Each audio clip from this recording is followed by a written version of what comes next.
Erin continues to be a very large hurricane off the coast of the eastern U.S. this morning and will continue to bring impacts over the next few days for certain areas. Here to give you the latest on this storm system after we get done talking about Erin. There's a couple other areas to watch out here in the Atlantic.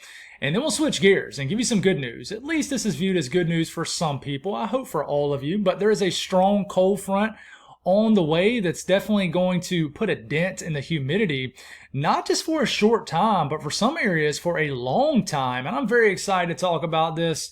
Who doesn't like a late summer cold front? And just to kind of give you some signs that the changing of the seasons is right around the corner. I think that this cold front is going to make me personally want to bring down all my fall stuff. Maybe head up to Starbucks, get a pumpkin spice latte. Just kidding. I like the idea of pumpkin spice latte, but I don't really like the taste of it, if that makes sense. But I'm sure some people can relate to that. But anyways, I'm very excited to talk about that. After we get done speaking on the cold front, we'll speak on today's weather and give you a forecast on that. If you guys have not subscribed, certainly consider doing that. Like the video if you like it.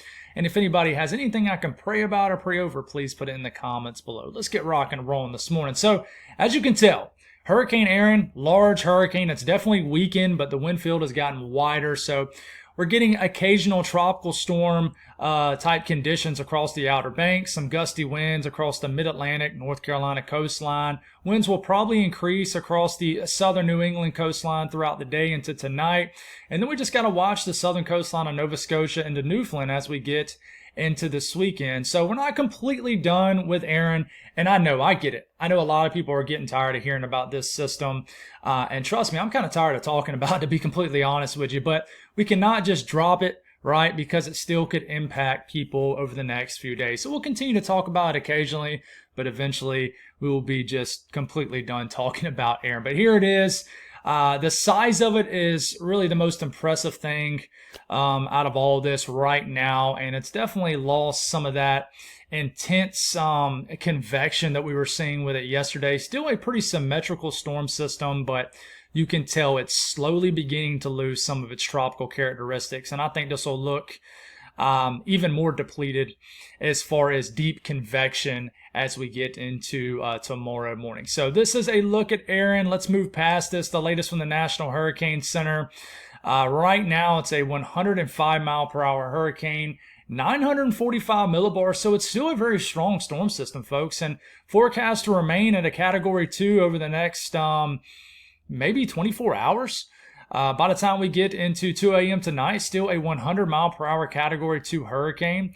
And even by the time we move into tomorrow afternoon, it's still forecast to be a Category 2 storm. I would argue it's going to be a little weaker than this, but we'll see. And then, this pretty much gets way out in the North Atlantic. Newfoundland, you guys are not in the cone. Nova Scotia, you guys are not either. But this, even though, just remember, this cone is not the impact cone, okay? Just because you're outside this cone doesn't mean you're just not going to see any impact. You're going to see some strong gusty winds in St. John's, the Avalon Peninsula, St. Pierre, just southeast Newfoundland. You're going to see some gusty winds, even Halifax. Southern coastline, Nova Scotia, some gusty winds. But I really don't think this is anything you guys can't handle, and this is definitely not going to make a direct impact. But we're going to continue to watch this for you folks. But this is the latest cone. As you can tell, this gets into this purple color. It goes post-tropical fully as it gets way out here in the North Atlantic. But this is most likely already starting to lose a little bit of its tropical characteristics. So the latest Euro, we're honestly just going to switch and go right up to Atlantic Canada. This will make a close pass to, say, the Northeast, but when I say close, it's still hundreds of miles off the coastline. So just going to jump right to Nova Scotia and Newfoundland here, and this is starting off tomorrow morning. You can see the northern edge of Hurricane Erin creeping up, but the rain does not make it to Nova Scotia, and on the Euro, it doesn't make it to Newfoundland either. But listen, there's still going to be strong winds. I'm going to draw on this a little bit. There's still going to be strong winds in this area, but are we talking like 70, 80 mile per hour wind gusts? Probably not. But the center and heart and soul of this system is well offshore, and it will continue to just race off to the North Atlantic. Now, I will show you the GFS. It's a little bit too close, okay? And it's kind of crazy that we're still seeing ticks back and forth. But as we start to get to tomorrow night, this is starting to get close to Nova Scotia, Newfoundland. But look how close it gets now as we're getting into Saturday morning to the Avalon Peninsula and just southeast Newfoundland. We got a 965 millibar low. This thing is huge. It's broad. And, some of the, rain bands are actually clipping the Avalon Peninsula. So that's interesting. If you look at a couple runs prior, that was not the case. You look at the current runs, and it's actually ticked a little bit further to the north and west.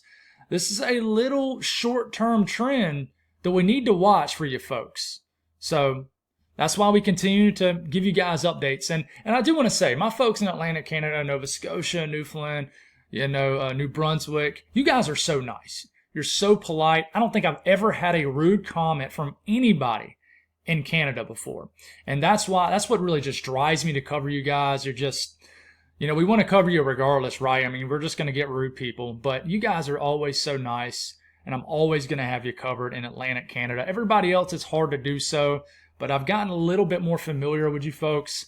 But anyways, want to keep you covered here. So let's look at the forecast wind gusts between now and pretty much the rest of this storm system. We're getting gusty winds right now in the Outer Banks. Winds are probably picking up. Let me know if you live in the coastal areas of Maryland, Virginia, North Carolina, Delaware, up to the Jersey Shore. Put in the comments what you're seeing. The National Weather Service going for just, along the coastal areas all the way up to, Long Island. 30, 40 mile per hour wind gusts occasionally. So definitely some breezy conditions that'll knock a beach chair over for sure. Any loose limbs, so we just got to watch out for that, but nothing too crazy. As far as rainfall, we wouldn't expect anything from this, but you want to talk about just a fall-like weather day across the Northeast. Today will be a day of breeze, stiff breeze across southern New England. It was a rainy fall-like day, I believe, yesterday. And you guys definitely got the nice air mass from the trough that ultimately is kicking Erin out. So the nice, cooler air you're getting across the Northeast is part of an air mass that's actually, like I said, moving Erin away from the eastern seaboard. But some breezy conditions in southern New England, could get a 25, 30 mile per hour wind gust, even in, Boston, some breezy conditions in New York City. And this wind is directly from Hurricane Erin off to your southeast out in the ocean. So definitely some windier conditions in Martha's Vineyard, Nantucket, Cape Cod, maybe a 40 mile per hour wind gust is possible. And of course, we'll show you some attention up here in Nova Scotia, Newfoundland. Just off the southern coastline of Cape Breton Island and Nova Scotia, definitely some, probably a 50, 60, 70 kilometer per hour wind gusts, but just some, occasional 40 to 50 kilometer per hour wind gust across Nova Scotia. Now, southeast Newfoundland, maybe a 60, 70, 80 kilometer per hour wind gust. But I do want to show you the GFS because it is, on this, it doesn't actually look much closer. So it's actually like the GFS brings a little bit more moisture into southeast Newfoundland, but the wind gusts are actually weaker than the Euro. So that's interesting. But we got to just continue to watch this over the next couple of days. And I promise you guys we'll be done saying the name Erin. Trust me. But Fernand might be another name we might be talking about for the next few days. Here's the latest from the National Hurricane Center. There's an area of interest right here. It's not been dubbed an invest yet. That might change today, but there's an area just outside, just east of the Leeward Islands, and then has a 70% chance of developing this red area. And Bermuda, you're right here. So we got to watch Bermuda with this. And I would say we need to watch Atlantic Canada again for this system. But right now, a tropical wave, and it looks pretty healthy this morning. And this continues to look healthy. Invest 99L. It's a pretty healthy wave still this morning. I honestly thought it would look a little bit worse this morning. But let's see if this could be sneaky and take a name or develop into a depression. But, the X, the orange X is where the tropical system is right now. And it says it has a 40% chance basically to develop right where it's at right now. So not a lot of real estate to really develop. And I really think as it moves into this area, environmental conditions aloft is not going to support tropical development. But we'll see what happens. But just taking a look at this storm system itself, right here, this is Invest 99L. And I mean, it looks like your typical tropical wave, a little cyclonic motion to it.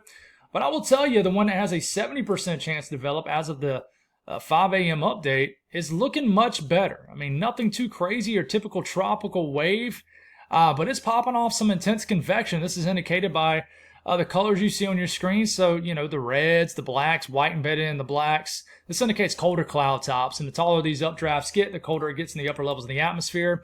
And that's reflected by these colors here. So it's some pretty strong convection, intense storm action So we continue to move forward here, and we'll look at some model guidance with these two areas, right?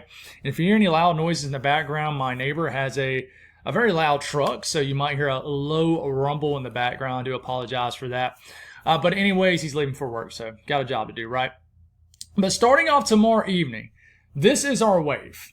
So what I just showed you, the one that has a 70% chance to develop, the GFS says this will be right here by the time we get into tomorrow evening. Okay, so that's it, the area I just circled. So watch what the GFS does with this.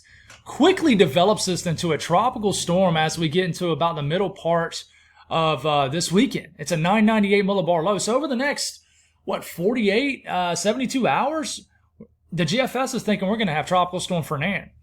Kind of just north of where Hurricane Erin went. Okay, Bermuda's this little speck here. Now watch what happens with this. GFS intensifies this into a Category 1 or 2 hurricane. So yes, there is a chance. This is under 100 hours, guys. This is 90 hours out. There's a chance we're talking about another hurricane off the coast of the eastern U.S. Over the next couple of days. And this actually, if you were going off millibars, if this was exactly what was going to happen, the GFS is thinking we're going to have another borderline major hurricane off the coast of the eastern U.S. here in the next few days. That's not me saying that's what's going to happen. But man, watch out Bermuda for this. It shows some moderate to rapid development of this tropical wave. And I mean, it's very interesting. We got to watch Bermuda. So as much as we want to take a break from the tropics, this might be worth keeping the content pumping. So we got to watch out for that. I did mention in the community tab, we're going to relax on the evening videos until there's something significant to talk about. And I think regardless, probably tonight, maybe into tomorrow night, I'm probably going to take a break unless something significant changes. But we got to watch this. And then it races off once again, just like Erin does. Some people might ask, is there any chance this might go into the eastern U.S.? I would say there's always a chance, but it's very low because there is a cold front that we're about to talk about that's going to dive in. So this is getting into about Tuesday of next week. What about the rest of the run? Here it comes. Erin racing off. And here's a big slug of moisture that we need across Atlantic Canada. And here comes the system right here. This is midway next week. So about 6 days from now, it does take potential future Fernand and gets very close to Newfoundland. So I think we got to watch this system for Atlantic Canada again. Now, what about the Euro? Does the Euro really develop this? Not really. The Euro has a system here, but it really does not buy the development like the GFS. And this just kind of drifts around as kind of an open tropical wave, a little depression. So it almost seems like the National Hurricane Center is buying the GFS a little bit more. And I don't blame them because right now this wave looks pretty healthy. But you continue to move forward. It does try to develop this, but it's just not much with it. Now, I will mention there's some people mentioning already, Mitch, are you seeing, the development in the Gulf? And we'll flip it back to the GFS here, but we only have about a week out. I see it, guys, but it's hard for me to take it serious. What about the GFS from overnight? It does show some energy trying to get going in the Caribbean as we get into the last few days of August. And some runs prior were showing a hurricane into the Gulf, but I'm not going to take that serious right now. I'll just leave it at that. What about the Euro Ensemble? This goes from now all the way through about Sunday morning. And this is the wave that has a 70% chance to develop. And this is the Invest 99L. You notice there's not a lot of members with this. But we'll get both in motion. There's a couple things I want to mention. First off, well, there's three things, honestly. First, there could be some energy that gets off the coast of the eastern U.S. that could develop some homegrown activity. We're going to ignore this for now, but here's a strong signal for development of this wave. So it's almost like the Euro Ensemble does not support its operational run because the Euro Ensemble is in strong agreement that we're going to have some sort of development out of this wave that has a 70% chance to develop, the one that's in front of Invest 99L. So, and a lot of these actually miss Bermuda to the east, so that would be good news, but then they come up and some of these members do get very close to Newfoundland. I do want to mention the Euro Ensemble makes up 51 members, guys, but some of these members now have this wave surviving and then sneaking into the Caribbean and then trying to develop. So I do think that is worth mentioning. I don't think that we're 100% set in stone that 99L is just flat out not going to make it. I think it's worth watching for sure. Now, what about the GFS ensemble? It does not support development from 99L, but this is the wave in front. And it has got a pretty solid signal of homegrown activity here. These little squiggly lines here, this is from Erin. But I would say the GFS ensemble is much further to the west and has Bermuda right in the middle of the potential route.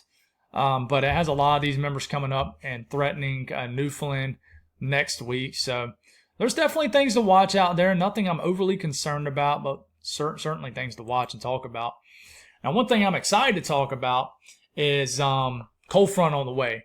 And if I'm hurting anybody's feelings because I'm hype about a cold front, I really don't have a whole lot to say to you. I understand some of the cold air definitely hurts arthritis, and people are big time summer weather fans. But something that someone enjoys could be that something could be something that a lot of somethings there that someone does not. So I hope that makes sense. But I'm excited about this late August cold front, and this thing looks to pack a punch in a good way. 6 to 10 day temperature outlook, August 26th through the 30th. This was issued yesterday. Basically, the bluer you get, the higher confidence the National Weather Service has of below average temperatures. You get into this purple shaded color, that's a pretty high chance of below average temperatures across the Midwest, the Ohio Valley. But I mean, it just covers up the central, the eastern U.S. And listen, you think, hey, this is probably short-lived like any late summer cold front. I mean, you extend this 8 to 14 days out, the 28th through the 3rd of September. The pattern looks to stick around. A solid chance of below average temperatures starting next week all the way through week 1 of college football. I mean, I'm pulling down my fall stuff, even if it just gets to 65 degrees. I don't know about y'all, but I'm very excited about this. So let's talk about the pattern that's driving this. We'll look at the latest GFS, right? And we can go about a week out here. And we're going to start this for Saturday. So this is the dew point map. These are not temperatures. I'll repeat, these are not temperatures. They're dew points. Dew points is the best way to gauge. I said the same thing last night. I said gauger. Dew points is the best way to measure humidity in the atmosphere or to gauge humidity in the atmosphere. And it's the best thing to look at when you're trying to find a cold front in August and September. Because a lot of times these cold fronts are going to dramatically knock down the temperatures like we see in winter, but they will cool us off. So dew points in the 60s and 70s like you're seeing across the southeast. This is more humid air, typical late August type stuff. Dew points in the 50s and 40s and lower. Man, this is that nice, crisp, just fall-like air, right? Northeast stealing it all right now. Will continue to steal it all. But I want you to watch as this huge area of dry air surges south. This is Sunday. This is Monday. It's almost like you get one initial surge of this, and then you get kind of a reinforcing surge behind it. But, I mean, this is Monday morning. Dew points tanking all the way down to the 50s across the Mid-South. And then this dry air gets in, and then another surge moves in. And I just cannot stress enough, seeing dew points in the 30s is wild in late August. And, we continue to get south, and then look at this push as we get into midway next week. I mean, you're getting dew points in the 40s. Do I think it's going to get this low? I really don't, but you never know. You're getting dew points in the 40s all the way down to the panhandle of Florida. The Gulf coastline, 50s in dew points. And, of course, this crashes all the way down to the southeast. It has this cold front getting all the way down to northern Florida. Do I buy that? I don't think so. Normally, you don't see a cold front into Florida, especially northern to central Florida points south, until October. But I'll stop it here. This is about 5 to 6 days from now. Look at the central to eastern U.S. Huge chunk of the country with dew points in the 40s and 50s. This is going to allow temperatures to drop into the 40s, into the 50s, even into the 50s pretty far south. Do I think it's going to hit 45 degrees in Birmingham or Atlanta or Columbia? No. Do I think it can get to the 50s? Absolutely. Which is very, very, very nice for late August. And listen, this pattern has some longevity to it. It doesn't just kind of move in and move out. Normally, in late summer with a cold front for the south, you get about 1 to 2 days of lower humidity, and then the pattern rebounds and it gets hotter and humid once again. It doesn't last long. But man, this looks to have some longevity to it, and this is as far out as I can go. But even after this time frame, even into the first, kind of the last weekend, first couple of days of September, this sticks around. I mean, this looks nice, guys. So even the Euro AI model shows it. I kind of think the Euro is a little off on this, but Euro AI gets that first initial push, and then it doubles down on it as we get into midway next week. And just look at that air mass. Remember, these are not temperatures. And eventually, once we get maybe a couple days into September, it might begin to rebound. But I mean, it still doesn't look bad. So, a lot of people are like, dude, you're just yapping about dew points. What about my air temperatures? Well, I got you covered here. This is Friday morning, so tomorrow morning. It's still warm for low temperatures all the way up to Minnesota, South Dakota. Look at the difference in the Saturday. And then look at Sunday morning. Dew points, I'm sorry, not dew points. We got to get away from dew points. Temperatures in the 40s and 50s across the northern terrain of the country. And then we get into Monday morning. Temperatures deep into the 40s, even some upper 30s. This will probably kickstart the beginning stages of some of these leaves changing in more of these favorable early season areas like northeast Minnesota, stuff like that. It's still warm, low temperatures across the south, but I mean, even getting into Tennessee is looking better. And then we get into Tuesday. Look at these. Could someone get below freezing up here in northern Minnesota, northern Wisconsin? The interior area of the UP, I think it's possible. We get into Wednesday, and this is as far out as we can go. This is as far out as we need to go right now because some of this stuff could change. But this is Saturday for the eastern U.S. This is Sunday. This is Monday. Here comes the first push. Temperatures digging way down into the 60s, even some 50s across the mid-south. Still warm across the southeast. And then we get into Tuesday. We're getting down to the 60s in Atlanta. Look at those 50s in the mountains. Widespread 50s from Tennessee points north. And then we get into Wednesday morning, and man, I'm telling you, this is going to be nice. And I think even after we get past Wednesday, we can continue to get chillier mornings even further to the southeast. But this is as far out as we can go. I mean, look at this air mass. So yeah, this has me excited. I'm very excited about this. But speaking on this morning's weather, we kind of got away from our daily forecast. We're going to get back to them here. I know this radar looks a little bit different from our regular people who tune in, but we're going to switch gears and look at weather-wise here.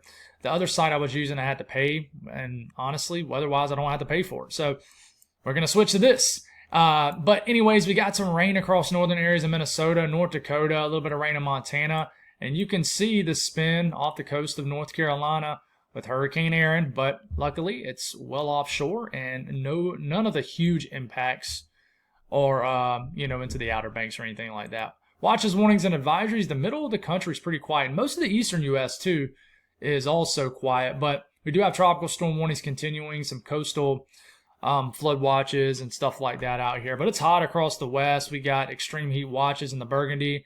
We got extreme heat warnings. We got heat advisories across the western U.S., so very hot. Today's threat of severe weather, a marginal risk across the upper portion of the country, areas of the northern plains, general risk of thunderstorms across the south. And then we look at the risk of excessive rainfall, nothing too crazy to really talk about there. And then the southeast, obviously, you see this gigantic spin off the coast of the southeast, but that'll continue to head on out, and we'll get a little bit of flow starting off in the western areas of North Carolina, and just pop-up thunderstorms across the Gulf coastline, points inland. Same thing with Florida. Just kind of your normal late summer flow continues. Some areas will get storms, like you see this cluster later tonight in northern North Carolina. Some areas won't. It's just kind of typical type stuff. Now, I will watch waking up tomorrow morning in the west coast of Florida. Big push of moisture could get going there. Northeast, enjoy your nice day again. You are definitely getting a reinforcing return flow from the back edge flow of Erin. And just a kind of a fall-like day. I wouldn't expect much rainfall, just some breezy conditions the further south and east you get across New England. So not a whole lot to talk about weather-wise. South Central U.S., about the same as the Southeast. Pop-up thunderstorms, possible across the deep South and South Central U.S., but I mean, some people will get some rain, some people won't. The further north you get, the less chance of rain. Up here in the north central U.S., we got some moisture moving in. We could get some more thunderstorms that fire along the North Dakota-Minnesota border, so these could pack a punch. We'll watch out for those. And some more moisture will cruise across South Dakota overnight tonight, and these could be strong to severe. You see those thunderstorms across South Dakota getting into Minnesota eventually tomorrow morning, but just a marginal risk of thunderstorms. And then the western U.S., a little bit of flow spinning around, the low pressure overhead across the Rockies. This will bring some storms across eastern Wyoming, a little bit of rain shower activity across the Four Corners states, spinning around. Not a huge deal. Temperatures, man, going to make you want to pull out the fall decorations across southern New England. 60s, stiff breeze, southeast, 80s, 90s.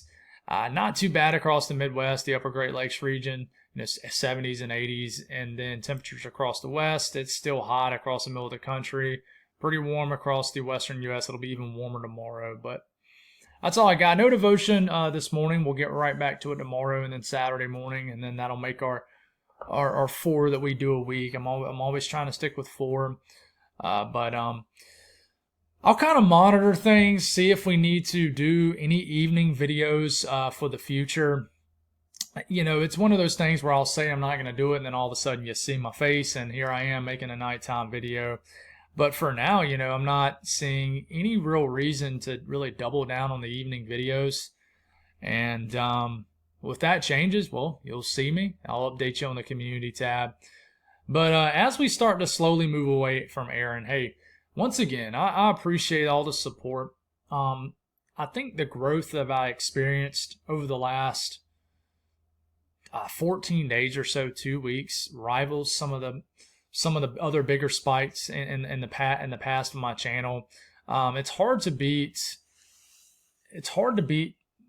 I would say January of 2021, which really kind of took my channel to another level when we were breaking down winter weather threats across the Southeast. And it's hard to also beat this past January where we had a multi-week period of winter weather across the South. But, this period will always stand out to me because I had 2 videos get, over 100K. That felt like a little bit of a monkey on my back for a while. And it shouldn't have been, honestly. It really shouldn't have been. But, it was something that I didn't understand. I was just confused on. And I put a lot of effort in these videos, a lot of effort. Takes a lot of time, and I'm not trying to do woe is me or anything like that, but I just wanted my stuff to get out to more people, and it seems like that all the kind of time and financial investments I put into the channel over the last several weeks, basically this summer, reflected to the surface, if you will, a lot more over the last few weeks. So thank y'all for everything. Thank you for the support. Appreciate y'all. Thank you if you became a member to the channel. I picked up a few members. Appreciate all the super thanks. I had a couple people donate to the channel also. So I appreciate all y'all very much. I made it through all the comments except last night's video yesterday, and I would say 90 to 95% of the comments were all either positive to neutral just comments. And you're going to get some negative ones. You're going to get some crazy ones. Some people just say some off-the-wall stuff. Man, it's just wild, some of the stuff people say. But, that's part of what I do. You get to see a more variety of people. We'll just leave it at that. So, appreciate y'all so much. God bless all y'all. Have a wonderful day. And hopefully we continue to have some good news to talk about with this cold front going forward. God bless. Have a wonderful day. I'll talk to you again soon.